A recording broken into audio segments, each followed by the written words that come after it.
Hola, mi nombre es José García, estudiante del Instituto Universitario Politécnico Santiago Mariño, Escuela 43.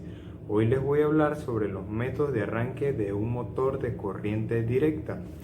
Un motor de corriente directa o corriente continua es un dispositivo que transforma la energía eléctrica en energía mecánica mediante un movimiento rotatorio. Este motor está compuesto por un estator, el cual es su parte fija, y un rotor, el cual es su parte móvil. El rotor, a su vez, está conectado a la tensión eléctrica mediante unas escobillas, las cuales, al girar el rotor, cambian la polaridad del mismo, haciendo que genere una repulsión electromagnética con el campo del estator. Para arrancar correctamente un motor de corriente continua necesitamos el uso de arrancadores. ¿Por qué utilizar arrancadores? Los arrancadores se utilizan para mantener disminuida la corriente de arranque.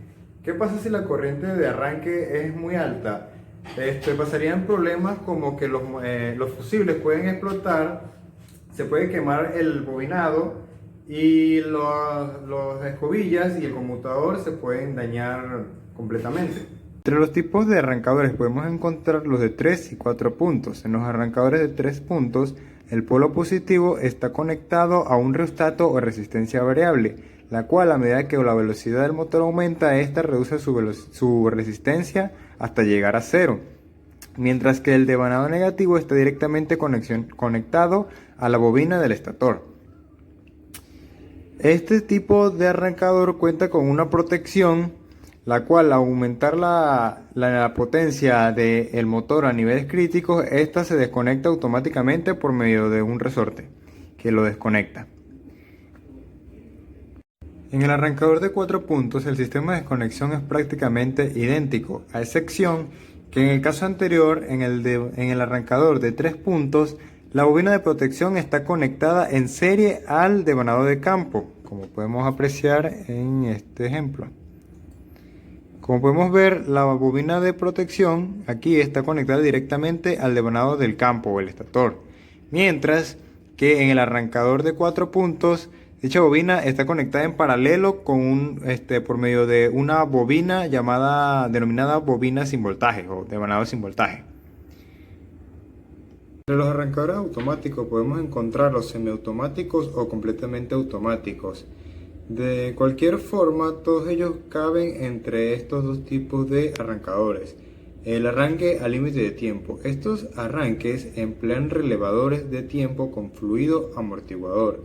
Con frecuencia se utilizan controles de tiempo que consisten en un pequeño motor asíncrono en cuyo eje o árbol se instala un conjunto de levas. Arranque al límite de intensidad. Dentro de este método, en donde la aceleración ya no se realiza en tiempos fijos, sino que se ajusta a las condiciones de la carga, se encuentran varios tipos de arrancadores.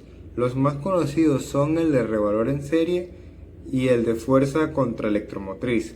El arranque a fuerza contraelectromotriz, la reducción en la intensidad provocada por la fuerza contraelectromotriz reduce la caída de tensión en la resistencia aceleradora, aumentando la tensión entre las terminales de armadura. Para hablar un poco más sobre los arrancadores manuales, también podemos decir que existen motores más grandes en los que una resistencia se conecta en serie con la armadura del motor para limitar la fluencia de corriente en el arranque. Un medio operado manualmente se proporciona entonces para quitar la resistencia del circuito en una serie de pasos. Los arrancadores están disponibles en el tipo de placa central, el tipo interruptor múltiple y el tipo de tambor. El tipo de placa central se integra en motores de hasta 35 caballos de fuerza a 115 voltios y de 50 caballos de fuerza a 230 voltios. Consiste en una palanca móvil y una serie de segmentos de contacto estacionarios a los que se conectan las secciones de resistencias. Se cortocircuitan a la vez moviendo la palanca a través de los segmentos. Frecuentemente es necesario variar la velocidad de los motores de corriente continua. Las velocidades superiores a lo normal se obtienen intercalando una resistencia en el campo paralelo, mientras que las inferiores pueden obtenerse aumentando la resistencia al circuito de la armadura. Los controles manuales de la velocidad se pueden definir como aparatos para acelerar un motor hasta su velocidad normal. Manuales de velocidad con los rheostatos manuales de arranque, que simplemente aceleran el motor hasta que alcanzan su velocidad normal. Como dije, esto es en el caso de los arrancadores manuales. Para finalizar, hablaremos un poco sobre los tipos de motores de corriente continua. Tenemos el motor de excitación independiente, en el cual el devanado inducido y el devanado inductor están alimentados con fuentes de tensiones distintas e independientes. El flujo y la intensidad serán constantes en el inducido.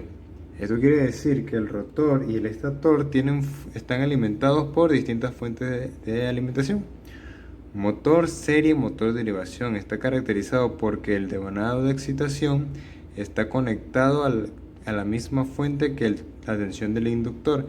Está en serie con el inducido, lo que implica que el flujo magnético y la carga serán variables. Motor compuesto o compound. Las características de funcionamiento de los motores de corriente continua dependerán del tipo de excitación y suministran información del comportamiento del motor ante unas condiciones de trabajo determinadas. Bueno, eso es todo por este video. Muchas gracias.